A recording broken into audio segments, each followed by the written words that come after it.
The rest of the story. In the middle of the night, a French soldier standing in the dark street, knocking at the door of a dry goods store, the Farina Brothers establishment. By the way, you're in a city in western Germany during the mid-18th century. Wartime accounts for the presence of the French soldier. And the Farina brothers, well, both of them were named Johann. One was Johann Maria, the other Johann Baptist. The brothers came to Germany from Italy early in the century, started selling silk goods in 1709. 2 decades passed. The Farina brothers' enterprise grew. By then, Johann Maria had begun making a strange potion from a secret formula, and as a way of expanding the family business, he began selling the potion. Aqua Admirabilis, he called it. Even after the Farina brothers passed away, their dry goods business survived, and so did the secret formula. Oh, now where were we? Oh, yes, a French soldier. He's standing in the doorway of that same dry goods store in the middle of the night. He's banging on the door. The proprietor is asleep in the back, gropes his way through the darkness, answers the knock. What is it? He asks the Frenchman. And the Frenchman, struggling with the German language, tells the shopkeeper the rest of the story. That back in camp, one of his comrades is ill, very ill, maybe even Black Death, the plague. The soldier had heard, however, that a certain establishment in the city sells a potion for the plague, a remedy which renders the mysterious malady harmless to those yet unaffected.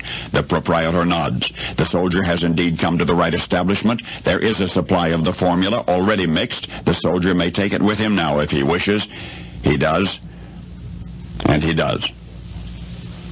And for months to come, similar transactions will be conducted at the Farina brothers' shop. There will be more French soldiers and other foreign troops as well. For these were the years of the 7 Years' War, one of history's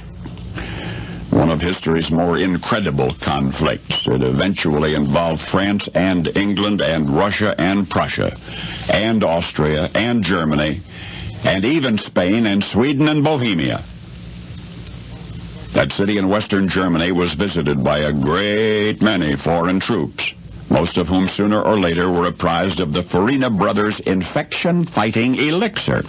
It was the French, however, who praised the anti-plague formula most enthusiastically, and those French soldiers carried its reputation back with them to France.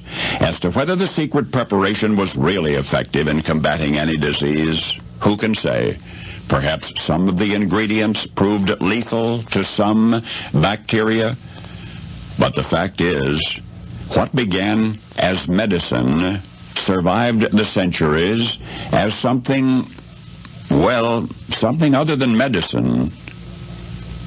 For this was one potion which future generations would consider undrinkable and yet no less effective.